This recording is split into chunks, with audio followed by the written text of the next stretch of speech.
Welcome to this special Australian Businesses Abroad for Business Success. I'm Chloe James. During a recent trip to London, I had the privilege of sitting down with some pretty impressive Aussies and New Zealanders who are making waves across the pond. This episode is an interesting one, highlighting how to take an incredibly successful Australian business overseas. The team at finder.com.au say it's their goal to simply make sure you find what you're looking for. Whether it's saving money, getting more rewards, or just learning something new, their comparison site compares a variety of product types across cards, loans, savings, insurance, shopping, I love that one, and technology. First up tonight, I'll be chatting to Fred Schebesta, who is the co-founder of finder.com.au, before we head across to London and hear some top tips from his UK CEO, John Osler, about what it takes to grow an Aussie business overseas. Fred Schebesta used to help many of Australia's biggest financial institutions and telcos save money and get more return on their investment from their online marketing spend. In 2007, he won the ADMA Young Direct Marketer of the Year and subsequently got to a point where he felt he could be more impactful if he applied this knowledge and effort towards building a comparison service to bring competition to the fairness in the banking space in Australia. And so, Finder.com was born. Fred joins me on Business Success. Thank you so much for being here. Thanks, Chloe. How are you? I'm great, thank you. So tell me, I think this is a really exciting episode. We're going to have a chat to you and then we're going to cross to John, who I spoke to in London just a couple of weeks ago, who's taking Finder to London. And I know you're in the US as well. Let's just kick off with finder.com.au. I'm sure most people know what it is, but just give me the little rundown on the business to start with. Yeah, sure. I guess we're a comparison service. Our goal and our belief is to better all the world's decisions. And we're trying to be the Amazon of comparison, so you can compare anything at Finder. Obviously, we've started in Australia, and now we're doing that in the US, the UK, and we're expanding to another 10 countries around the world. Wow, pretty massive. Yeah. Massive stuff. I said in the opener that you sort of started in banking and sort of financial services, and then you obviously saw the need for the comparison there. Tell me a little bit about that journey from going from that background to what you're doing now. Yeah, I guess, we used to build websites and market, other financial institutions' services. Mm-hmm. But now what we're trying to do, when we're doing that, we're like, well, why can't we do that ourselves and help them? So we thought instead, why don't we write guides? And then we've got now 20,000 guides on the site. There's a massive gap of information and still so much financial literacy that needs to be done in Australia and all around the world.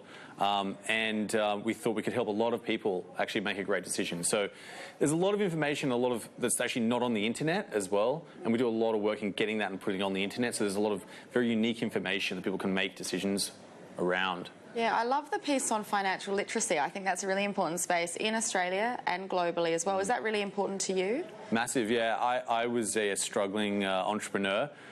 So Frank and I used to eat spaghetti every night. Frank's the co-founder of Finder. Yeah. And if we didn't have that, then we used to get all the other tins and put them together and then sort of mix them up, and that was interesting nights. Nice. We used to try and save money any way we could. Yeah.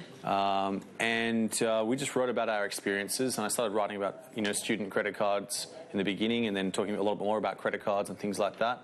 And Frank and I have always lived very, very frugally. I think we talked about, I wear my shoes until they're completely all the way worn through. Yep, I love that. I saw it on LinkedIn the other day. I love it. Yeah. We're just very, very, naturally we're like that. And I think a lot of people at Finder appreciate that, and a lot of the community around the website appreciates that. And our goal is, 50% of the people who go to Finder don't actually convert on our site. They go direct. But that's great, because our goal and what we believe in is to better all the world's decisions, because there's a lot of decisions out there people are making, unfortunately, that they're probably paying a bit too much. And what it inhibits people from doing is actually living out their dreams in their life. Because they don't have that money, they don't have that financial freedom, and so that's what we're trying to solve. Yeah, and you absolutely are solving it. I think it's really interesting. We hear about Australia being one of the most expensive places to live in the world. So this is important, right? People are comparing, making their choices, and your product is absolutely defining them doing that.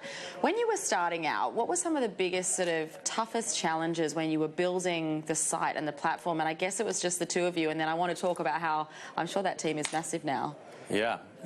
I got to say, I actually discovered I'm not actually the best, operator. I actually discovered I drove the actual site into the ground. We got penalised by Google a few times in the beginning, so there was massive challenges. Yes. And so, that's all right. What I found actually, my actual thing I bring to Finder is I'm really good at inspiring and finding great people. Yeah, okay. And so I spend my whole time trying to find people and then coach them and let them be great. They're the people at Finder. There's 120 full-time staff now, and they are the crew that make that site great. It's not me, that's for sure. Yeah, yeah. I may have started it on my kitchen table with Frank and myself, but that doesn't mean it's definitely never been about us with Finder. It's about the crew that are on there. And they are amazing. They're the people who make and help so many people all around the world now and make that business. It wasn't me. Yeah. Tell me, well, I'm sure it was a little bit you, but tell me how did you find them? So advice for entrepreneurs and business owners out there when they're building the right team, finding the right talent. What do you look for? What do you look for in the members of your team? And you speak about them so passionately, which is awesome. So I think that one of the first things I look for is coachability. Okay. That they, open and interested in listening and hearing about, how we approach things. Another thing I look for is hunger. I tell a lot of stories out to people, and we actively make it very difficult to get into Finder. So it's not easy to get a job at Finder. And we don't look for people who want jobs. If you want a job, there's plenty of other banks and big companies out there that people will give you a job. You don't get jobs at Finder. You get more than that, you get a journey. We're trying to build something. We're trying to do something. We're on a mission. And if you don't have that hunger, you don't have that passion. That's one thing. And the last thing I look for is proactivity. So a small example, and for entrepreneurs out there, what I do is I set up a lot of tests. So one of the ones I always talk about is I never give the address of where the interview is.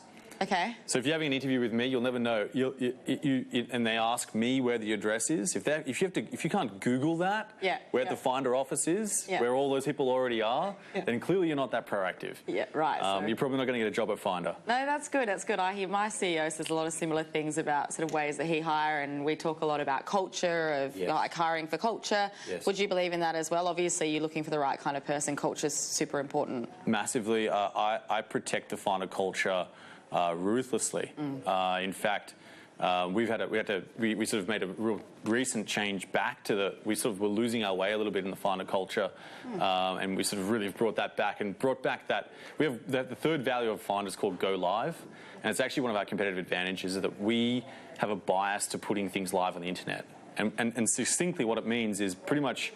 I don't know if I'm allowed to swear on this show or not, but everything is a pile of something, doo-doo. Yeah, okay. Until it's on the internet at Finder. Yeah. If it's not on the internet, it doesn't mean a single thing. Yeah. And everyone knows that. Everyone, every coder on their first day of Finder puts something live. Every writer writes something live. Yeah. Everyone even if you're a recruiter, you send an email out to recruit. You do stuff. We go live at Finder. So it's real autonomy, right? You're giving your staff autonomy. I want to talk, we've only got a couple of minutes to go, but I want to talk a little bit about building the business overseas, because that's where we're going to go to next in the show. How have you selected sort of John for this role? Be careful what you say. He's probably going to watch it back. But how do you pick someone to put them in a different market, and how do you then work in that market? I mean, everywhere's so different. I know you're in the US, UK. Tell me a little bit about that. So, luckily, John worked with Frank and I at our previous business, where we sold a company into another parent company. So we knew John. Never actually worked, directly with him, but we knew a lot of his values and his attitude and the way he develops his crew and the rigorous methodologies that he thinks. It's all in attitude. He didn't even know anything about comparison in the beginning, but that doesn't matter at Finder. It's not about the skills you have at Finder, it's the attitude. Yeah. It's again, one of our competitive advantages. You get huge competitive drive at Finder. People who want to be number one, they want to win. Yeah, yeah. And he had that, and we knew that. And it was a relatively fast conversation. Yeah. He has a passion for being great. He wants to be great. Yeah. And that's one thing. He grew up in the UK actually, but spent a long time in Australia and New Zealand, so he can empathise with Australia and how that business has started. Yeah. He's also run a business in the US as well. But then he also knows that UK market. Correct. He knows the local market. Okay, so that's probably something else that you could recommend, I guess, to other people building things growing out. Fred, I do just want to kind of ask you a couple more things before we wrap. Where to next, just quickly? Obviously a huge amount of growth there, and then a little bit more about you, sort of what drives and inspires you in business particularly. Yeah, so we're trying to be the, I guess, the next, some people call it the next tech unicorn of Australia. Yeah. So, you know, a lot of people talk about there's a fluke, that there aren't many technology unicorns in Australia, and especially in financial services, and we think, why not? Why can't Australia do that? And we want to be that. So we're working really, really hard. We've got, as I said, 10 countries we're rolling out to right now, and working overtime on that. It's amazing. It's an exciting time. You know, I think at the end of the day, as I said, the Amazon of comparison. We think there's a great opportunity around the world for a global comparison service. Yeah. And why not? Fantastic. Just quickly, what do you do in your personal life that you see contributing to your business success? Because you sound pretty busy. Well, you know, I'm very inspired by my my two little girls. They're amazing, and my mom's a great inspiration. I think I've been on this show as well previously. She's been as well. She's amazing. But I subscribe to a lot of exercise. So I try and exercise 3 times a week. And I have a great personal trainer, Dylan. He's down at Bondi, if you guys need a trainer. Awesome. But I think the continuous application of fitness to an entrepreneur allows you to get through those really tough and emotional times. Because a lot of the time you're actually just fighting yourself. The business is doing really well, but most of that energy, that you continuing to keep going, you need to have that pause and it's really hard to do. To find that time, but that's probably, I think. But it's important to find it. Listen, thank you so much, Fred, for coming on Business Success. We're going to chat to John after the break, hear from him in London. Stay with us and we'll hear from Finder in the UK.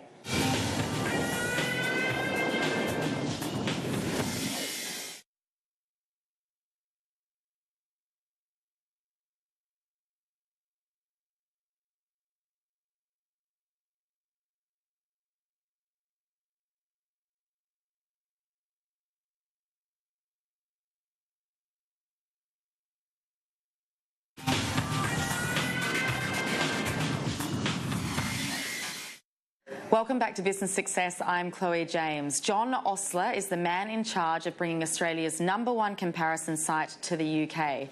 We sat down in London recently where he explained exactly how he plans to do it.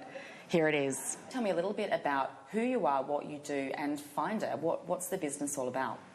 So Finder is Australia's leading personal finance comparison site. We've been leading the market in Australia for about 10 years.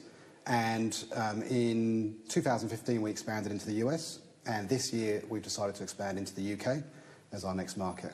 Fantastic, and that's where you come in, right? That's right, yes. So I'd spent some time down under. I'd been in New Zealand 13 years running digital agencies. Wow. Ended up in Sydney, Australia for 3 years, and then moved back 3 years ago to the UK.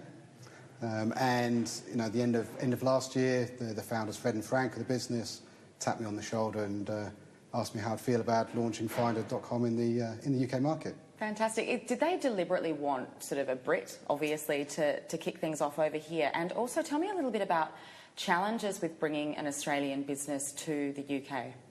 I think it helps having locals, and luckily they'd known me for quite a few years, so that was a bit easier decision for them to make and trust someone to run their business and represent their business in a faraway market. So, yeah, it's a bit of a challenge launching on the other side of the world.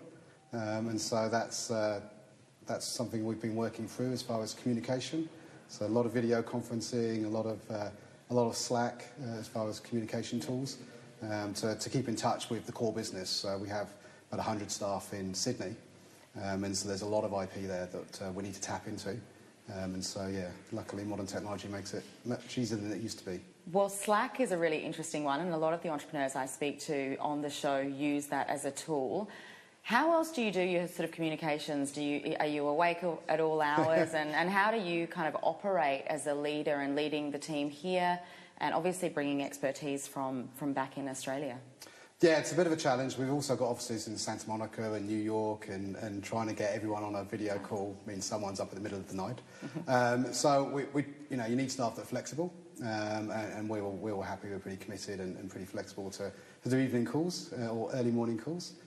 One trick we do video internal presentations and even meetings, so we can share those with other members of the team around the world, rather than doing meetings 2 or 3 times. So you film them and then share them on, and people can right. watch them when they're in the office. That's really great advice for businesses. I think working around the world. How we're talking about the comparison market. That must be massive in the UK, I would have thought. Tell me how you're tackling it, and perhaps some of the biggest challenges and how you're overcoming them in these early stages. Yeah, very early days for us. The top 6 sites in the UK, I think they turn over about £1.2 billion in revenue, so it's a significant market. It's obviously very competitive. The players have been established here for some time, but I think we bring something fresh to the market. Growing up in an Australian ecosystem outside of the UK, where everyone's been competing here. So I think we've evolved differently, got a different approach to empowering users to make decisions about switching products. So I think we're coming at it from a slightly different angle, and I think that's going to resonate with a large number of the users. Yeah, I love the coming at it from a different angle, and I always like to ask sort of, your point of difference. So how are you coming at it from a different angle, and what are some of the sort of tools and tricks that you're using there?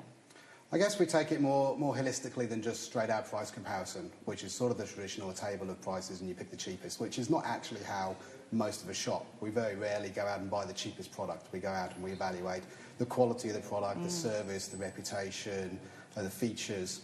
So I think there's a lot more to comparison than just the price, and I think that's one thing that we bring to it. We also try and inform our consumers, so we try and give them education in a non-judgmental way. And then really empower them to make the decision that's best for them with their own personal circumstances. I love that you always say we, and you're obviously a very sort of team guy, which I think is great. Do you have any advice when it comes to building, the right team and hiring the right talent, especially in such a competitive space when you need to be moving really, really quickly? Yes, no, that's people is definitely the major challenge. We've got good processes and systems, so it's people that's the key. We have quite a strong culture within Find. We realised that was our point of difference in how we run the company and how we look after our staff. And we try and build a company and an environment that's going to provide people with the best jobs of their lives. That's sort of something we talk about. And I think if we can communicate that through to candidates, then that attracts high-performing candidates that want a company that think about them and is a bit different. So perhaps it's about attracting them from the sort of offset. So it's before they even come into the business, you're telling them, what they'll kind of get when they're a part of the business, which is great advice for leaders out there. And I think that's part of having a kind of culture framework, kind of communicating, because we want to hire people that match our culture. We want to hire people with aptitude and attitude.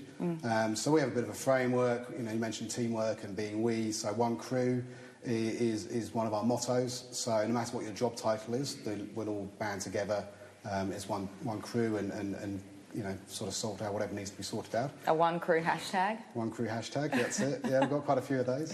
And empowering people is another key part. So, that's really key to my role, is empowering people by improving their skills and their confidence in their roles, understanding their roles and really helping them be the best they can be. Yeah, I love the empowering, and it's sort of giving people anonymity to really succeed and flourish, especially in that startup culture. It's so important, isn't it? Yeah, so although we've got 130 staff around the world, we very much like the startup culture. So we like to test small, test often, and then invest in what's working. And that's sort of how we keep moving. We call it go live. So we just go out there, we get stuff up, test and measure, and just keep rolling every day. Yeah, fail fast, fail quickly, I think they say. That's fantastic. What advice have you been given sort of starting out our business in the UK, and as a leader, advice you've been given, and perhaps advice that you'd give to others in a similar situation? Yeah, I guess best advice I've always been given is written goals. So I've always, from very early on, from when I was 19, I always had written goals, both business goals and personal goals. And that's something that we do at Finder as well. We do 60-day goals. After 60 days, we celebrate what's been successful, and we plan out the next 60 days. So setting written goals, I think, is very important for everybody.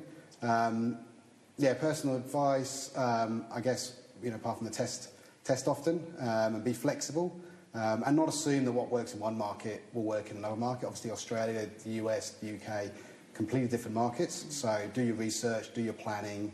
Don't underestimate the amount of investment that's required to get into a market seriously. And so, yeah, tick those boxes and you'll be good. Really fantastic advice, John. I love it. Where to next for Finder? Obviously, great things. I'm sure you're going to say, but where to next? A lot of work to do. So we've entered 2 huge markets, the US and the UK. So those are quite challenging markets, but the rewards are there, which is obviously why we're here. We'll be rolling out in a number of other countries as well, and mixing up a bit, some emerging markets, some Asian markets, some South American markets. So again, really test what works for us and invest in those markets. So there'll be a lot more of Finder.com around the world very soon. Awesome. Well, they say if you can crack it in the US and I guess the UK, you can make it anywhere. So exactly. We thought we'd take on the 2 hardest markets first. Why not? Well, there you go, a high achiever. That's what we like to see. Just finally, John, we've got to wrap up soon, but what do you do in your personal life, if you have one, that you see contributing to your business success? Yeah, I guess it's pretty simple. It comes down to having a very smart and supportive wife. So that's always put me in good stead. And also I've got two daughters, which give you that sort of unique teenager perspective on the world, which you don't get in the office, which in digital I think is very important. Excellent. Good man. I love that you gave them a shout out. Thank you, John, so much for coming on the series today. It's been great to chat to you. Thanks for having me. That's it from me at Business Success for another week. I hope you enjoyed tonight's show. Having success on our shores is one thing, but surely it's the dream of any entrepreneur to keep going and growing. Thanks, of course, for watching and see you next week. Good night.